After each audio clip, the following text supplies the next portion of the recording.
교회를 오래 다니신 분들은 구약을 잘 아실 것입니다. 구약에 유대인들의 기원에 대해서 자세하게 나와 있기 때문입니다. 유대인이라는 그 이름은 이스라엘 12지파 가운데 유다 지파의 이름에서 나왔습니다. 유대라는 유대 지파로부터 유대인이 나왔는데 여러분 기억하십니까?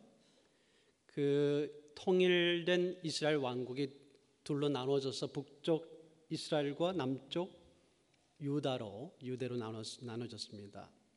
그때가 주전 930년경이었는데 북쪽에는 10지파가 중심이 되었고 남쪽은 유다 지파와 베냐민 지파가 중심이 되었습니다.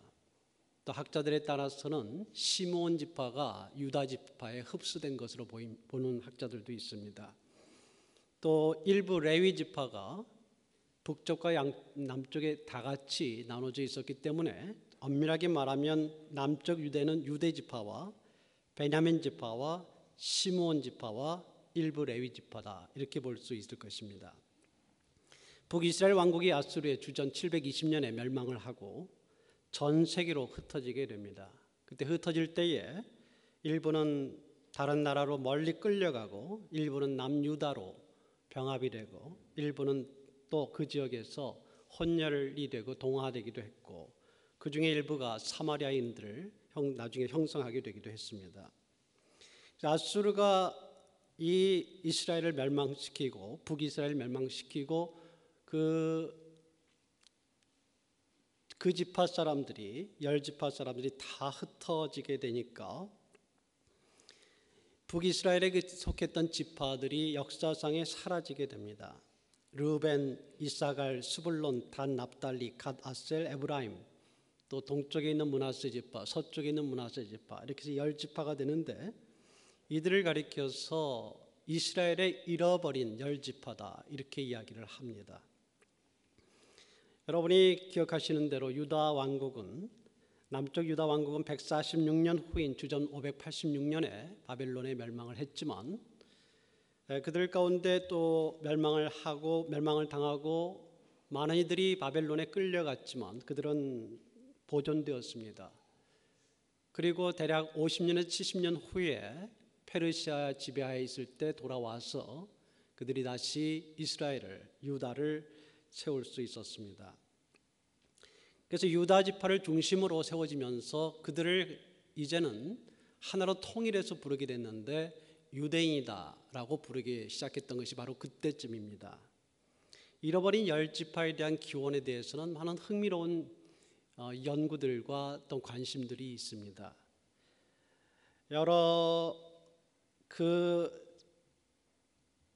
이스라엘의 10지파, 잃어버린 10지파에 대해서 이란, 요르단, 또 쿠르트족도 이란에서 일부, 또 요르단의 일부의 지역에 그 지파들이 남아있는 것으로 보이기도 하고 또 쿠르트족을 그 잃어버린 10지파 중에 하나다라고 보기도 합니다. 여러분 쿠르트족 아시죠? 이라크에 있는 쿠르트족 말입니다.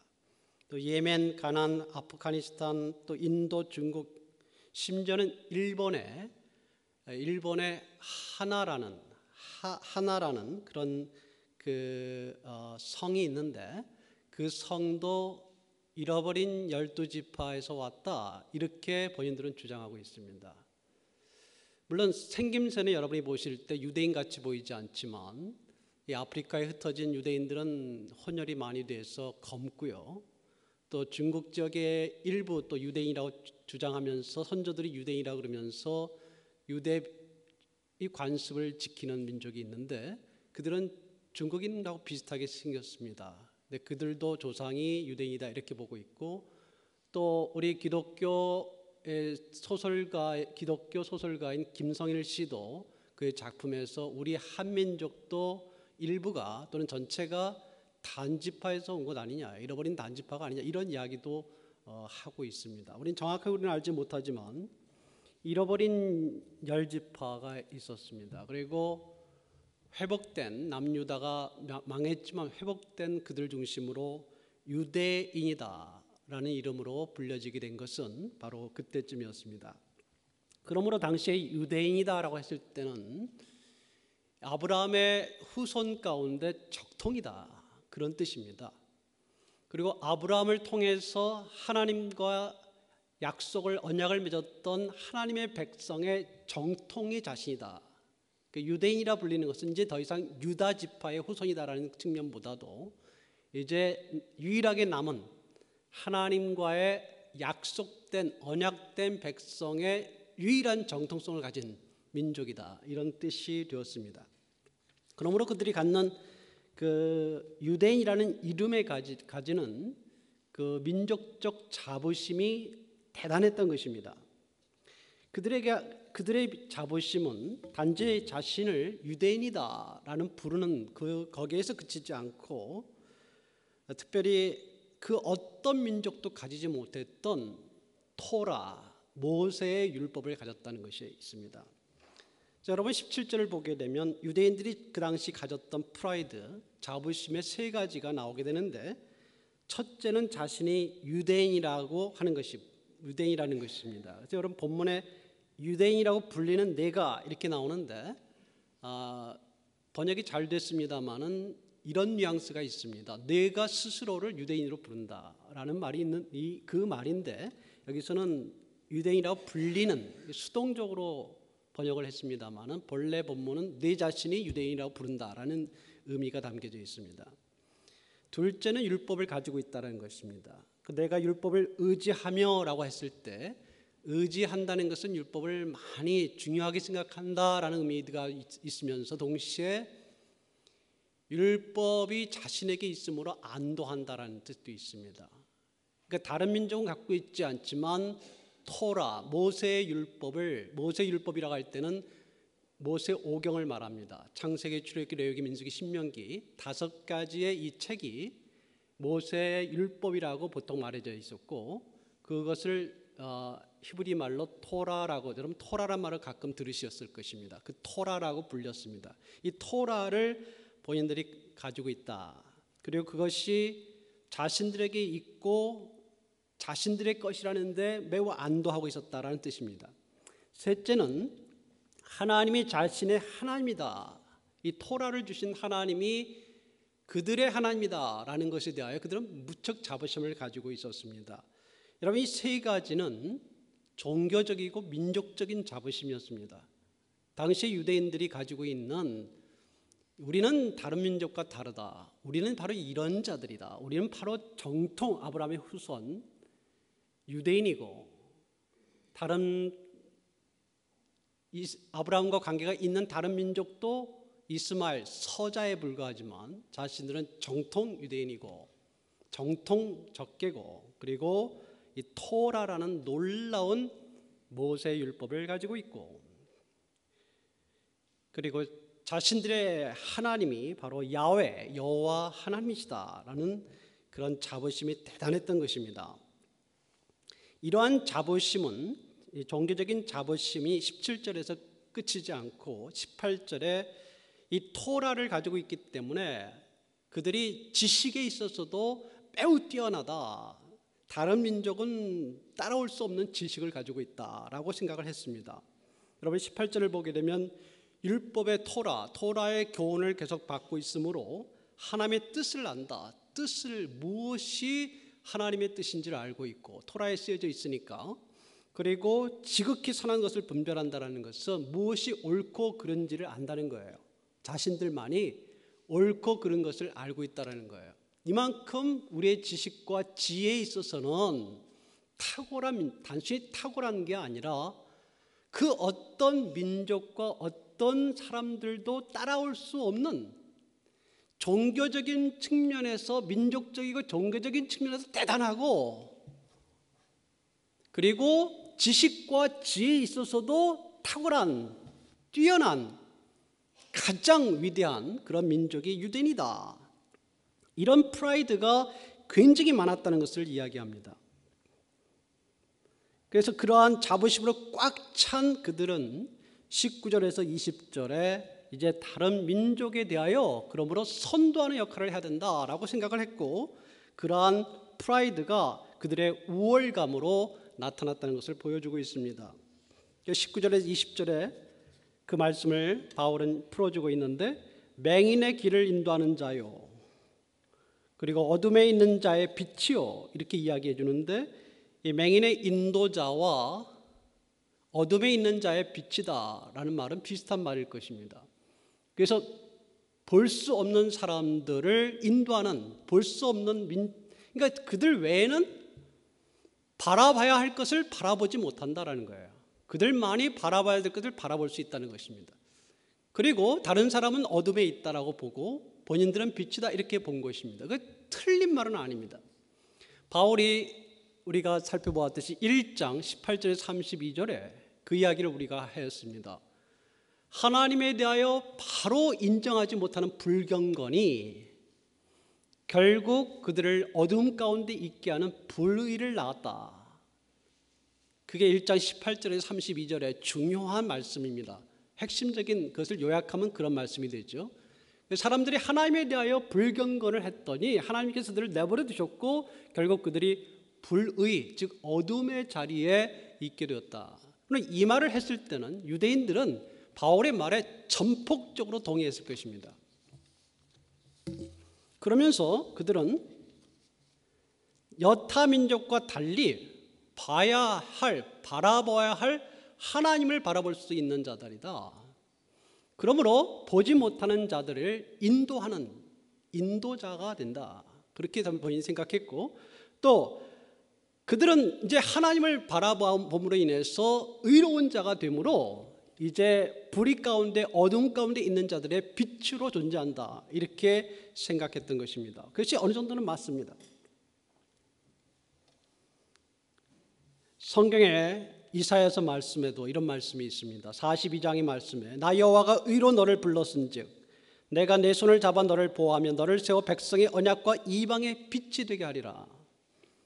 내가 눈먼 자들의 눈을 밝히며 갇힌 자를 감옥에서 이끌어내며 흑암에 앉은 자를 감방에서 나오게 하리라. 또 이사야서 49편 6절에는 이렇게 나와 있습니다. 내가 또 너를 이방의 빛으로 삼아 나의 구원을 베풀어서 땅끝까지 이르게 하리라. 유대인들을, 이스라엘 사람들을 하나님께서 사용하시겠다, 빛으로 쓰시겠다, 여러 번 예언하셨습니다. 그러므로 그런 생각을 가진 것은 그들의 잘못만은 아닙니다. 그들의 역할이, 유대인들의 역할이 이 토라를 가지고 있고 하나님의 언약된 백성을 가지고 있는 그 유대인들이 이방인의 빛으로 하나님께서 그들을 쓰시겠다 하신 것은, 그리고 그들이 그렇게 생각하는 것 자체는 틀린 것은 아닙니다. 그런데 기억해야 될 것은 하나님께서 그를 사용하시는 빛은 또 빛이 되고자 하는 자는, 또 빛이 되는 자는 자만해서는 안 됩니다. 오늘 낮에도 오전에도 그런 말씀이 있으셨죠. 빛이 자신에서 나오는 것이 아니죠. 빛을 전하는 자는, 빛이 되는 자는 자신 속에 있는 빛을 주는 것이 아니라 하나님의 빛을 보여주는 것입니다. 자신이 그 빛을 주는 것처럼 되면 오히려 빛을 차단하게 되는 자가 되는 것입니다. 우리가 마치 이 충전을 시킬 때나 또는 전류와 연결해서 빛을 비추는 전등과 같이 그런 발광체처럼 우리 자신이 빛이 아니라 하나님의 빛을 주는 자일 뿐이에요. 소개하는 자일 뿐인데 마치 자신이 내가 빛이야, 대단한 존재야 라고 생각하면 그때부터 오리에 빠진다는 것입니다. 이 종교인의 허울이 바로 거기에 있습니다.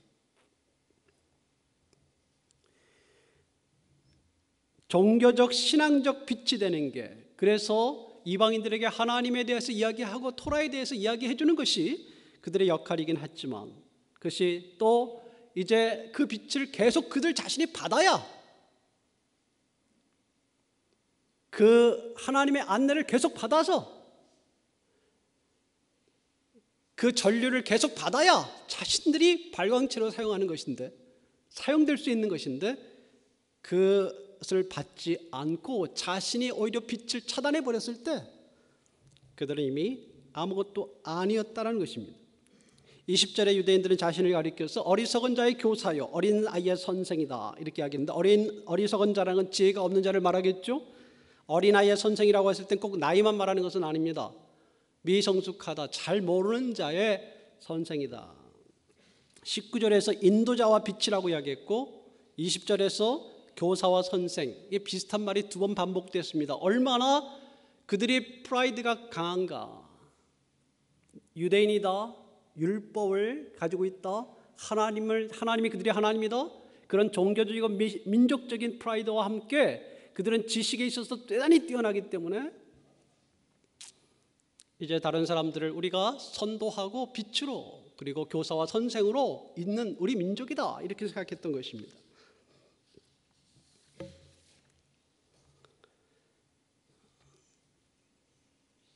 그들이 그런 자의식을 가지게 된 이유는 물론 있다라고 제가 이야기 드렸습니다.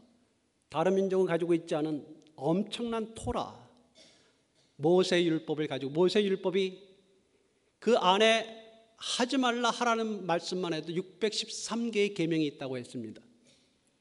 그리고 토라에는 그것만 있는 것이 아니라 어떻게 고대 인류가 탄생하게 되었고 인류 탄생 이후에 고대사가 어떻게 흘러나왔으며 그리고 그 가운데서 이스라엘 민족이 어떻게 하나님과 관계를 가지고 하나님을 믿게 되었고 하나님께서 그들을 왜 선택했으며 그 과정 속에서 하나님과 어떤 역사가 있었는가, 이런 역사를 가지고 있는 그 안에 엄청난 말씀과 하나님과의 경험을 가진 이 토라의 모세 5경의 율법을 가지고 있는 이런 민족이 없다는 것입니다. 당시 바울 시대 유대인들만의 프라이드만 아니라 오늘날까지도 그런 민족은 없습니다. 이들은 그런 만한 프라이드를 가질 만했습니다. 그러나 계속 우리가 이야기하는 것은 그들이 그것을 민족적 자부심과 자긍심으로 우월감으로 나타냈을 때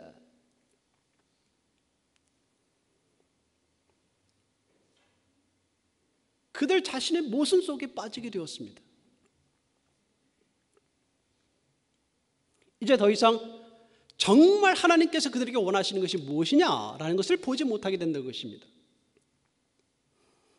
이 종교적으로 자신들의 프라이드가 강해지면 강해질수록 다른 사람을 이끌어야 된다라는 생각을 하고 다른 사람 우리한테 배워야 된다, 우리는 대단한 존재다라는 생각을 하면 할수록 그들이 이제 모순 속에 빠져들게 되는데요. 그래서 그들이 토라의 613개의 계명 외에 그것을 쓰여진 토라라 이렇게 불렀습니다. 쓰여지지 않은 말로 구전되는 토라를 또 만들어냈습니다. 613개의 계명도 많은데 더 많은 계명들을 만들어냈어요. 그래서 사람들이 이들이 뭐라고 했습니까? 빛이잖아요. 그들이 인도자잖아요. 그들이 어떤 면에서는 선생 역할도 하게 하나님께서 하셨습니다, 한동안은. 그런데 너무 많은 것을 사람들 앞에 주어버렸습니다. 사람들이 따라갈 수가 없어요. 지켜야 될 게 너무 많습니다. 그들은 오랫동안 1,2,000년 이상 계속해서 그런 관습이 쌓여왔기 때문에 하나님 믿을 때 그런 관습을 지키는 것이 자연스러울지 모릅니다. 그러나 이제 하나님을 믿으려고 하는 사람에게 그 많은 것을 주니까 따라올 수가 없어요. 하나님 먼저 알았던 사람들이 더 많은 규례를 만들어가지고 따라올 수 없게 만들었다 이 말입니다. 그리고 나서 그들에게 요구하는 게 뭐냐면 너희들이 정말 하나님 믿으려면 유대인이 돼야 된다. 유대인이 되도록 요구했습니다. 유대인이 되려면 할례를 받아야 되고 하나님의 백성으로서 할례를 받아야 되고 할례를 받은 다음에 율법의 613가지 조항을 다 지켜야 되며 그 외에 유전으로 말로 되어지는 랍비들의 조상들의 유전들을 다 지켜야 된다. 그래도 유대인이 되는 것이 아니고 4대가 지나야 4대가 지나야 정통 유대인으로 인정해 주겠다. 4대가 되기 전에는 할례를 받고 율법을 다 지켜도 이제 성전에서 이방인의 뜰에 있을 뿐이에요. 여인의 뜰을 거쳐야 그 다음에 이제 제사장의 뜰을 지나가는 이스라엘의 뜰이 있어요. 성전에 그렇게 순서가 되어 있습니다. 이스라엘의 뜰이 이스라엘 남자들이 있는 뜰입니다. 그 다음이 제사장의 뜰입니다. 제사장의 뜰에서는 성소 앞에서 제사장들이 제사를 지내는 것입니다. 거기서 이스라엘 뜰에서 남자들이 이제 제사장들이 그 앞에서 성소 앞에서 제사를 드리는 것을 볼 수가 있습니다. 근데 그 이스라엘의 뜰에 있을 때만이 그 제사 지내는 것을 볼 수 있고 여인의 뜰이나 이방인의 뜰에서는 볼 수가 없어요. 그러니까 4대가 지나야 이제 그 이스라엘 뜰에 들어올 수 있는 자격이 생깁니다. 얼마나 하나님 백성 되는 게 어렵게 만들어놨는지. 자신들이 가진 관습, 물론 그것이 하나님께서 그들에게 주신 613개의 토라가 있었습니다. 그것들 외에 더 많은 것을 만들어서 하나님께 나아가는 길을 차단해버린 겁니다.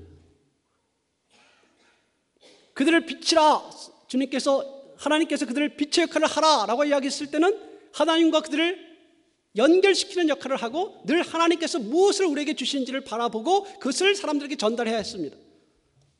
그러나 유대인들은 그것을 막았던 것입니다. 오히려 이제 하나님께서 파격적인 일을 하셨어요. 그게 바로 예수님을 보내셔서 그 모든 율법을 그 안에서 이루게 하시고 이방인들이 이제 아주 쉽게 토라의 613가지 계명을 다 지키지 않아도, 그리고 유전된 그 많은 율법들을 다 지키지 않아도 이제는 할례를 받지 않고도 이제 하나님 앞에 나오는 길을 그리스도께서 열어놓으신 것입니다. 이것이 바로 복음의 핵심이, 당시 바울 시대의 복음의 핵심이 되는 내용이었던 것입니다. 이야기를 좀 더 드리겠습니다. 21절에서 24절까지 당시 종교적 유대인의 실상에 대해서 바울은 신랄하게 지적하고 있습니다. 그들의 자부심을 깨트리는 이야기였습니다. 21절 중반과 22절 초반을 보게 되면 바울은 그들을 두 가지를 지적합니다. 윤리적으로, 일반 윤리에 있어서 너희들이 정말 율법적이냐 지적합니다. 도둑질하지 말라 선포하는 내가 도둑질하느냐, 간음하지 말라 말하는 내가 간음하느냐. 물질과 성에 대한 문제, 정말 윤리적인 문제에서 물론 그들은 윤리적입니다. 오늘 여러분이 오해하시면 안 됩니다. 당시 유대인들이 다른 사람들보다 더 부패했다 이렇게 말하는 건 아닙니다. 바울이 제시하는 것은 하나님 앞에서 보자.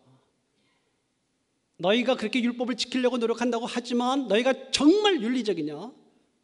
너희가 참으로 물질이나 성이나 모든 문제에 있어서 너희가 정말로 깨끗하느냐? 22절 후반절과 30절에서 바울은 종교적인 면에서 두 가지 점을 지적합니다. 종교윤리예요. 우상을 가증히 여기는 내가 성전 물건을 도둑질하느냐, 율법을 자랑하는 내가 율법을 범함으로 하나님을 욕되게 하느냐. 이 둘이 말하는 게 정확히 뭔지는 우리는 지금은 알지 못합니다.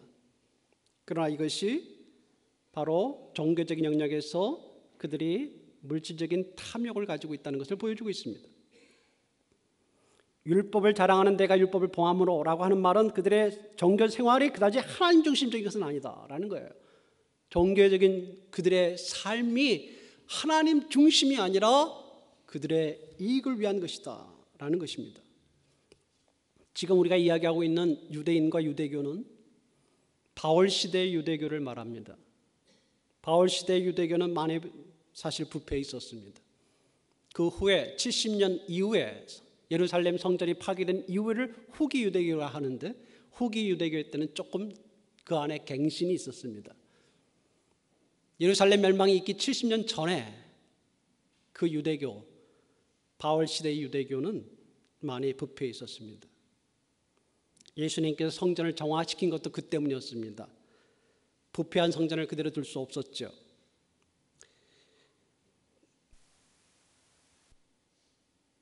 이 성전이 70년에 무너진 일대에 유대인들은 충격을 받았습니다.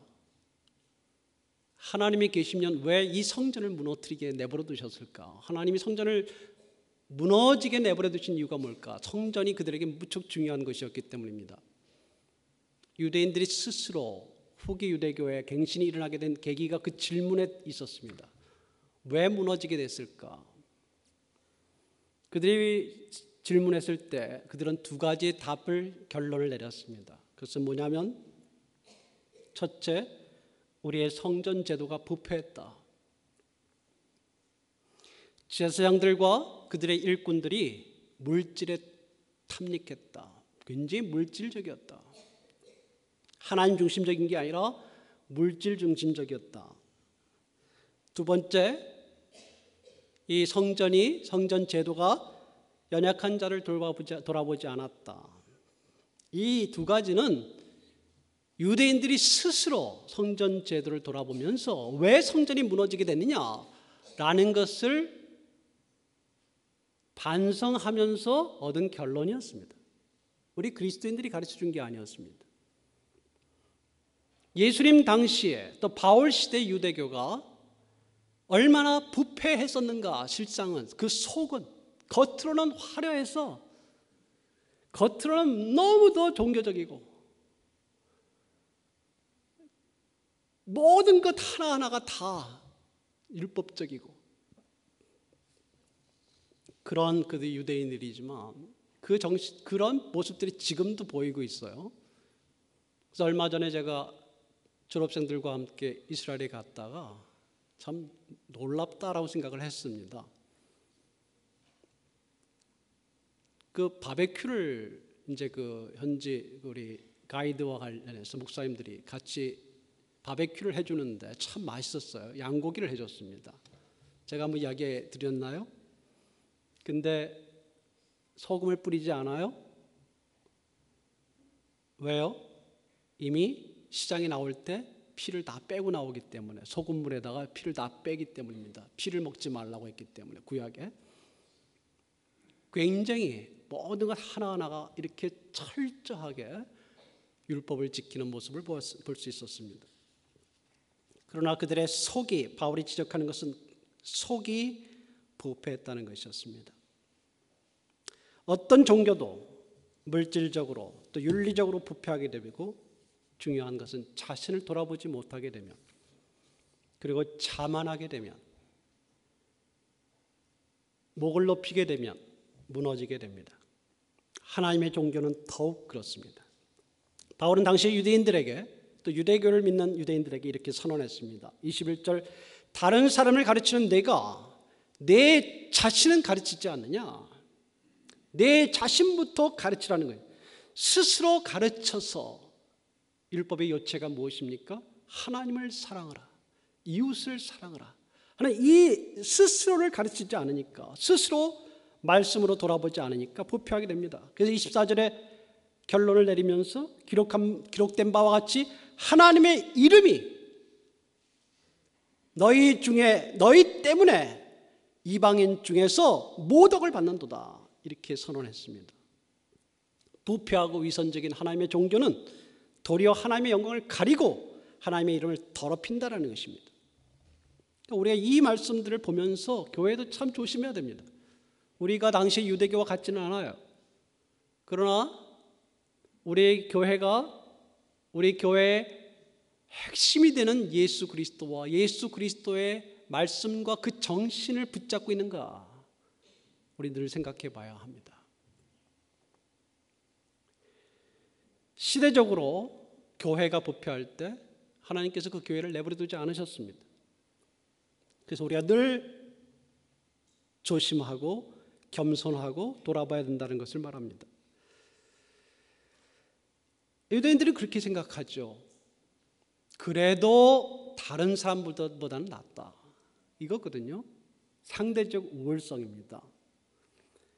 그래도 이방인들보다는 낫다. 우리가 그들의 그래도 인도자와 빛이 될 수 있고 선생과 교사가 될 수 있다. 바울은 말합니다. 상대적으로 우월한 것이 답이 아니라는 것입니다. 하나님 앞에서 보자는 것입니다. 그 앞에 나은 것이 없다는 것입니다. 우리 25절에서 28절에 바울은 할례자와 무할례자 논쟁을 일으킵니다. 유대인의 할례라는 것 여러분 아시죠? 생식기 일부를 떼어내는 것은 하나님의 백성이라는 언약의 표시였습니다. 우리 기독교인들이 세례를 받는 것과 비슷합니다. 유대인에게는 할례가 유대인 개개인이 참 하나님 백성, 참 유대인이다라는 표식으로 생각했습니다. 그것은 유대인과 유대인, 비유대인을 나누는 표식이었습니다. 그래서 하나님의 백성은, 유대인들은 어렸을 때부터 할례를 받고 사는 동안에 율법을 지키면서 살아야 됐었습니다. 이것이 그들이 했던 외적인 일들이었습니다. 물론 유대인들은 다른 민족에 비해서 특별하게 구별됐어요. 많은 면에서 차이가 있었습니다. 근데 바울은 근본적인 질문을 합니다. 할례를 받고 율법을 지키지 않는 사람과 할례를 받지 않았으나 율법을 지키는 사람이 있다면 어느 사람이 더 나은가? 율법의 형식을 지키는 게 중요하냐? 율법의 정신을 지키는 게 중요하냐? 그것을 바울은 물어보고 있습니다. 할례를 받았으나 율법을 지키지 않는다면 그것이 무슨 소용이 있느냐? 바울은 유대인들을 힐난하고 있습니다. 바울이 말하는 것은 율법의 몇 조항을 지켰다, 어떻게 지켰다, 어떤 모양을 가지고 있다. 외적으로 굉장히 종교적이다. 그 스타일이 굉장히 종교적이다. 뭔가 좀 다르다. 이게 아니라 바울이 지적하는 것은 그 중심에 뭐가 있느냐. 정말 그 마음과 정신에 무엇을 하고 있느냐, 그것을 묻고 있는 것입니다. 우리가 다시 말씀을 살펴볼 때에 여러분이 17절과 20절, 우리 아까 시작했던 그 앞의 말씀을 기억해 보십시오. 바울 시대의 유대인들은 엄청난 자부심과 확신을 가지고 있었습니다. 종교적으로 또 여러 가지 지식적인 면에서 그들은 뛰어나고 이런 자부심을, 대단한 자부심을 가지고 있었습니다. 그리고 아까도 제가 말씀드렸지만 유대인들 스스로 자부심만 갖고 있는 것이 아니라 당시의 로마 제국의 사람들이 유대인들은 특별하다 이렇게 생각했어요. 유대교와 유대인들은 특별하다. 야, 대단하다, 종교적이다 이렇게 생각했어요. 우월감을 느낄 만한 것들이 자신들에게도 있었고 다른 사람들이 보는 데도 있었단 말입니다. 그래서 우쭐할 수 있었습니다. 이만하면 됐지라고 생각할 수 있었을 거예요.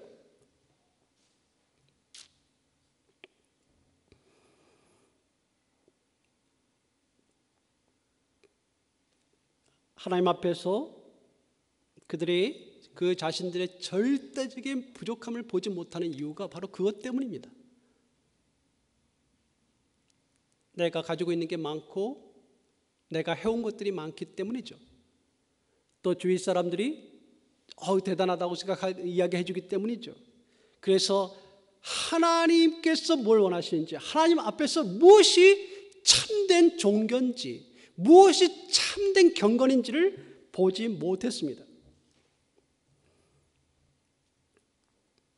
자신을 인도자다라고 자임하고 나니까 더 이상 하나님의 인도가 보이지 않는 것이고, 자신의 빛이라고 선언을 하게 되니까 하나님의 빛을 더 이상 보지 못하는 것입니다. 자신의 교사다, 선생이다 생각하고 있으니까 하나님의, 이제 유대인들과 유대교를 뛰어넘어서 전 세계를 구원하시는 하나님의 가르침이 그들에게 이해되지 않았던 것입니다. 그래서 하나님의 아들을 보내시고 그 아들을 통하여 모든 민족과 모든 세계를 구원하기를 원하시는 하나님의 그 빛을 볼 수 없었던 것입니다. 스스로 선생이 되고 스스로 교사가 돼서 하나님의 가르침을 막았던 것입니다. 우리가 그들 유대인들이 늘 하나님의 인도를 받고자 하고, 늘 빛을 받고자 하고, 늘 가르침을 받고자 하고, 늘 하나님을 사랑하고, 늘 이웃을 사랑하고, 늘 형제자매들을 사랑하려는 마음을 갖는 것이 참된 경건이고 참된 종교인데, 내가 무엇을 했다, 무엇을 지켜야 되고, 이만큼 이뤘다, 다른 사람과 다르다, 이런 면에서 이런데 외적인 것에 초점을 맞추다 보니까 참된 경건을 놓쳤던 것입니다. 그래서 그리스도의 생명의 복음이 들리지 않았던 것입니다. 그런데도 여전히 그들을 하나님의 백성이라고 할 수 있는가? 그런데도 여전히 그들을 선택된 나라, 하나님 백성이라고 말하는 그 라벨, 유대인이라 부를 수 있는가?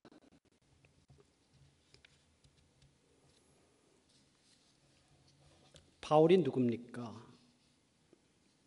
바울은 누구보다 유대인입니다.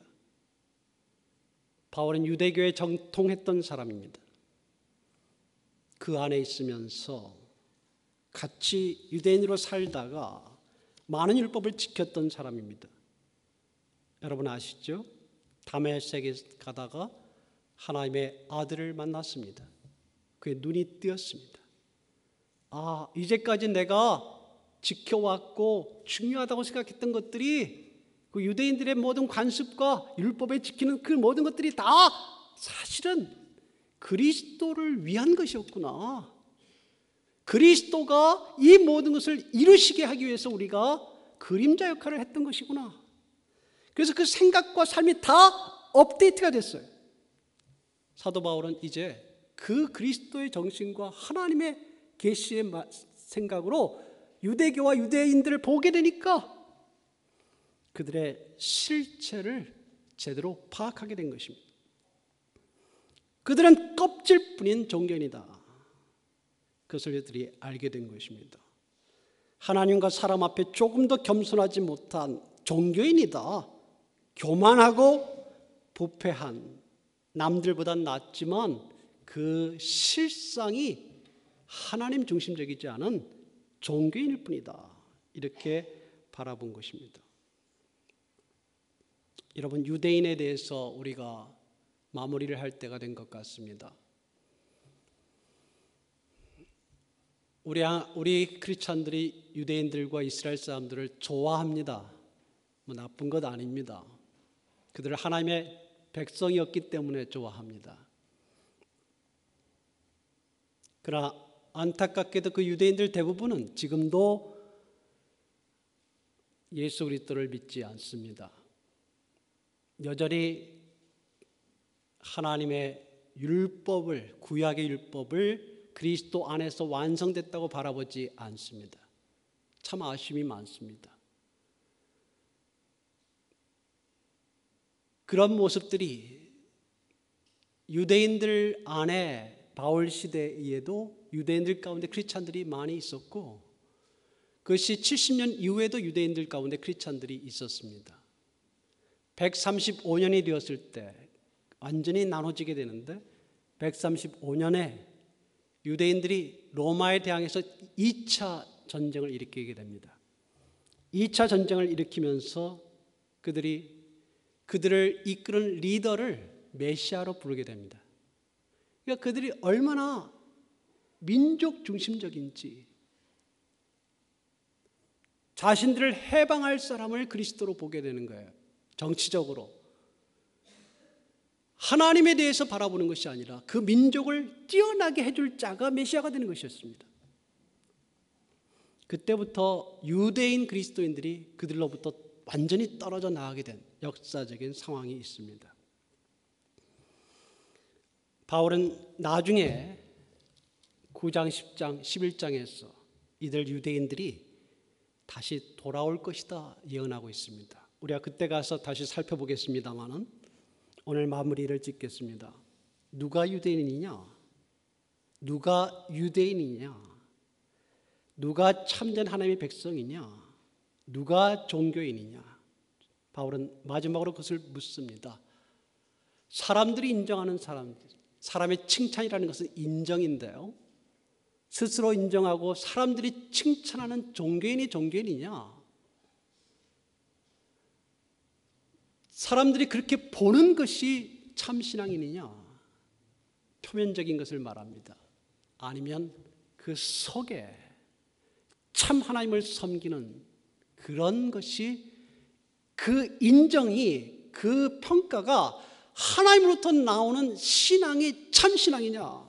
그것을 우리들에게 묻고 있습니다. 기도하겠습니다.